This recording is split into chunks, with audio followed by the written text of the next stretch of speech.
The sun is so bright. Ugh. Before we begin today's episode, I'd like to pass on my most sincere thanks to all of you. Well, almost all of you. Sometimes when a video does well and a part 2 is required, it's not just Simon who becomes creatively bankrupt. Although I've been writing these for a while now, I'm by no means immune to the occasional bout of keyboard freezing anxiety brought about by my professional desire to have the second episode perform as well as the first. I like that Dave, who wrote this script, I just read it, I'm Simon. He has more anxiety about this than I do. I don't even check. Don't worry about it, Dave. It's fine. With this I'm just so disengaged. With this topic that was... no, it's not just in a bad way. I mean, you gotta be. Otherwise, you live in YouTube Studio and it drives you crazy. Why is this video not performing better? You just gotta relax, take it easy. As long as it's all good uphill over time, it's all good. With this topic, that was not the case at all. I had so much fun writing part 1 that as soon as I sent it in, I was already planning for a part 2. So thank you for ensuring that all my preemptive planning was not a waste of time. With that out of the way, let's get into the myths. Oh, this is about medical myths. For some reason, the title wasn't on here. So I'm I have no idea what we're talking about. Let's carry on. Just before we continue with today's episode, let me tell you about my favorite sponsor, and that is Vessi. Vessi make waterproof shoes, but not just any waterproof shoes. These are waterproof shoes, which, it's spring right now. Sometimes it could be raining, sometimes it can be warm, and Vessi have you covered. These are the Stormburst low tops, which are pretty perfect for spring. This is a black pair. I actually have a white pair as well, which I've been wearing pretty much all spring. They keep your feet dry if it's raining, but they're also super breathable. So if it turns out to be a nice day, your feet aren't going to sweat into them. You can wear Vessis all year round. You could wear these. You could wear their boots. Hang on. These are their altar boots, and I swear, you could wear these in summer and somehow your feet would remain cool. I haven't actually tried that. This does actually look super warm, but I've worn Vessis all year round, and they're perfect all year round. Summer is coming up. They sent me the weekend shoe, the first ever shoe that I had on Vessi, actually, although I had it in black. Now I've got it in sort of khaki, brown, beigey color, which is very appropriate from summer. Looking forward to wearing that when the weather gets a bit nicer. Plus, Vessi have a new jacket. This is the Westerly Coach jacket, your stylish companion for those days when the weather just can't make up its mind, rain or shine. This waterproof jacket has you covered. So head on over to vessi.com/blaze for an automatic 15% off your first purchase at checkout. Thank you to Vessi for sponsoring. And now back to today's video. The female reproductive system is a closed unit.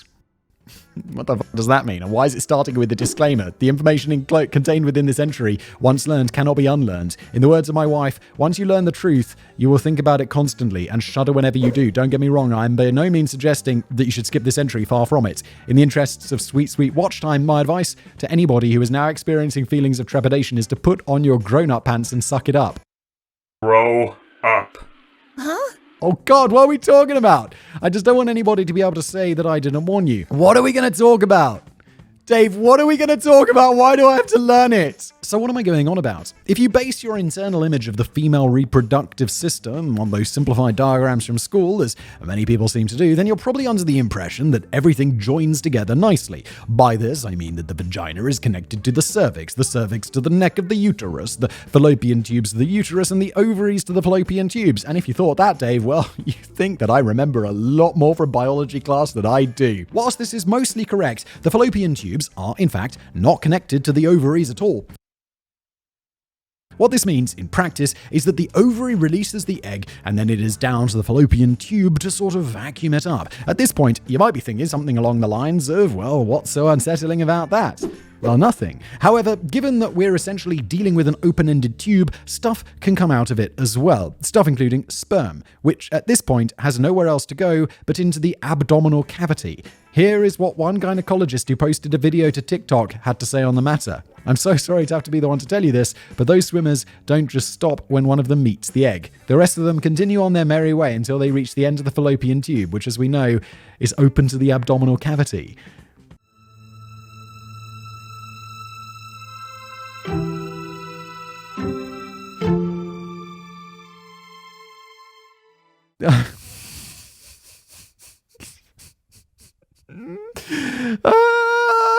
She goes on to liken the process to the bit in The Lion King when all the wildebeest are just flying off the cliff before going on to describe the part of the pelvis as a sperm graveyard haunted by the ghosts of fun times past. For those of you who, and let me tell you, this appears to be an incredibly popular concern, are not all that happy about the thought of walking around with a pelvis full of escaped sperm, I can at least tell you that they are not there for very long. After a short while, they're broken down and absorbed by your body. For me, at least, the most concerning thing about this is that I was going to have a chicken Dave, why'd you have to say that? He says he was going to have a chicken mayonnaise sandwich for lunch and now he doesn't want it. Dave! You gonna eat that? This is too gross, Dave. Oh, I don't want to think about sperm inside abdomens. Oh. We only use 10% of our brain. This is a myth.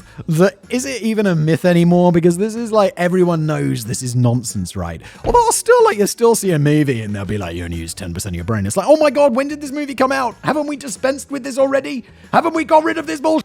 This might be true for some people, we're looking at you Floridians, but there is absolutely no evidence to support this widely circulated theory. So why do people believe it? Well, I personally think there are two main reasons. Firstly, a lot of people who mindlessly regurgitate this particular alternative fact incorrectly attribute it to Albert Einstein. Obviously, Einstein was smart, so if he said it, then it definitely must be true, right? Well, sadly, he didn't say it, or rather, he never wrote it down, or said it loudly enough, or confidently enough for anybody else to write it down. Also, Einstein was a physicist, not a biologist. Like, he was really awesome at physics, really smart guy, but if you asked him something about that is not his expertise, he's not gonna know. Stuff can do two things, right?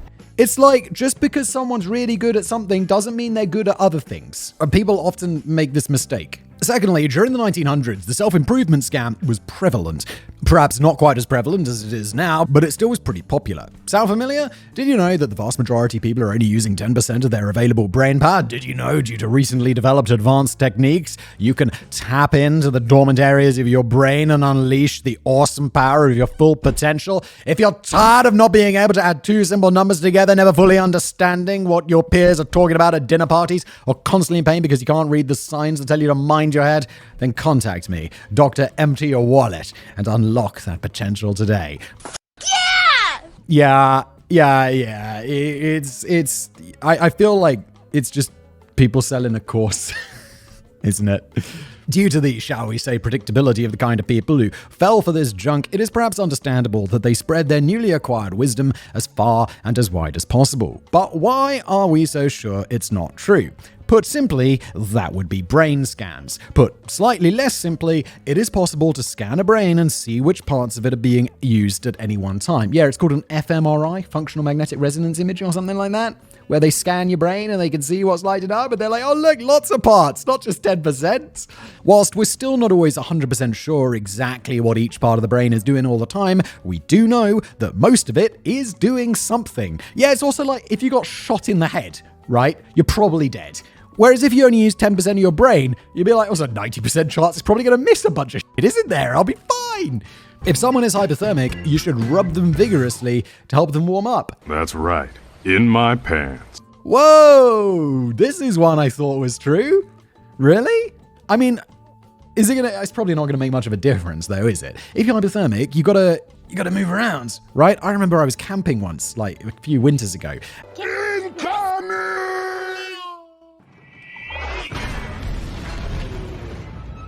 And it was freezing ass cold. And I had like a proper 4-season sleeping bag, but it was many years too old and it was not cutting it. And I also didn't have a ground mat and I was just sleeping on, there's like a meter of snow, just sleeping on the snow, which is a terrible idea. We were there for 2 nights. First night, I'm just sleeping on the snow in a bivvy bag, which is just like a waterproof sleeping bag with my sleeping bag inside, thinking it's a 4-season, I'll be fine. Not understanding that you need that thing between you and the snow and also that my sleeping bag's fucking old. Freezing my arse off so that I have to like plank, you know, where you do the plank, and then I'll do it until I'm extremely uncomfortable and like almost sweating from doing it so long, and then I'd probably get 20 minutes of sleep, wake up freezing cold, plank again, go to sleep, wake up freezing cold, plank again. The next night I went into the forest, I cut down a bunch of not ferns but like the pine tree branches, and I laid them all out on the ground so I was off the snow and I was much warmer.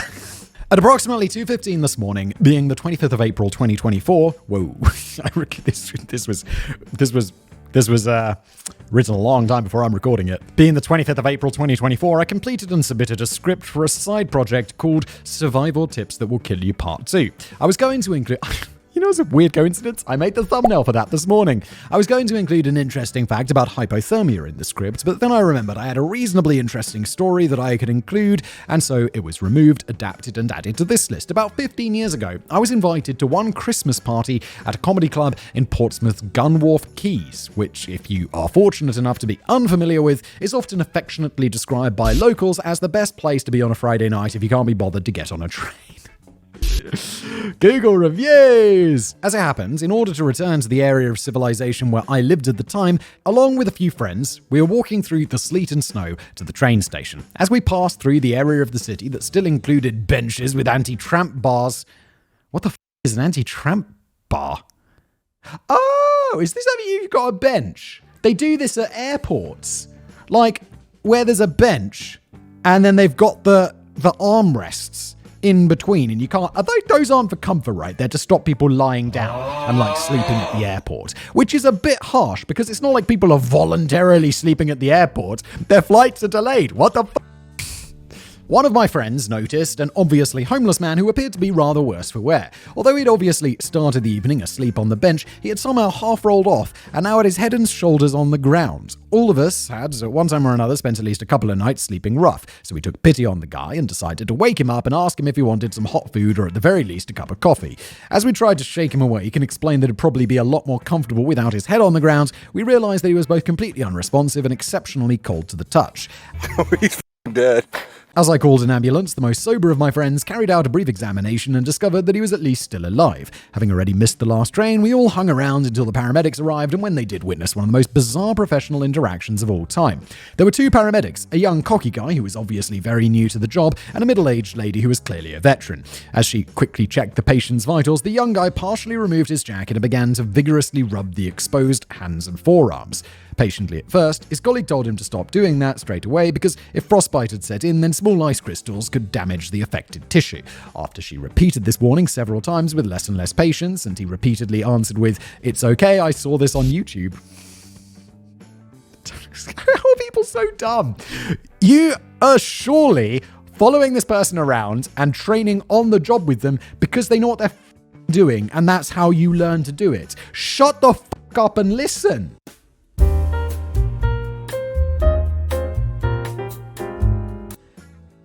I sound like a right old man, but it's like some young people think they know best. And it's just like, shut up and listen to someone who knows what they're doing. God damn. That was the most boomery thought that I've ever had. Like, how annoyed I am at this guy. She snapped, spun around, and hit the kid so hard that he fell to the ground.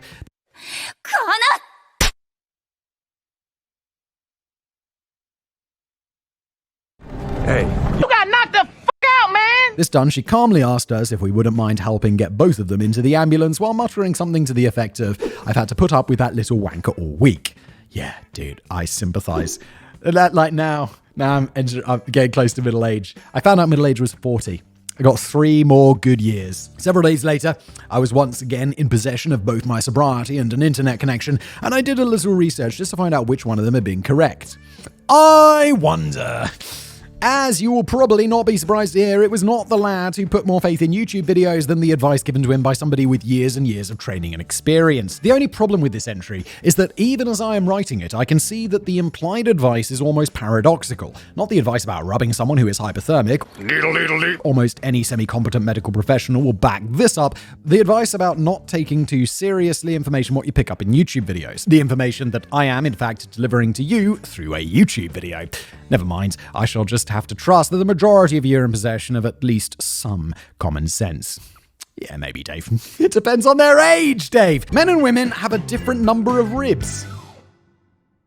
No, they don't. Who thought this? Is this one of those ones where it's like the religious people are like, oh, well, they made Eve from like Adam's rib, and that's why men have like one less rib on the left side. No, they Don't! Stop it, religious people! In what I am sure will be a fruitless attempt to declutter the comments section, in this entry, I am only talking about, for want of a better word, the average human. I am fully aware that certain genetic conditions can result in people having more or fewer ribs than usual, but we're not talking about those people. Yeah, of course.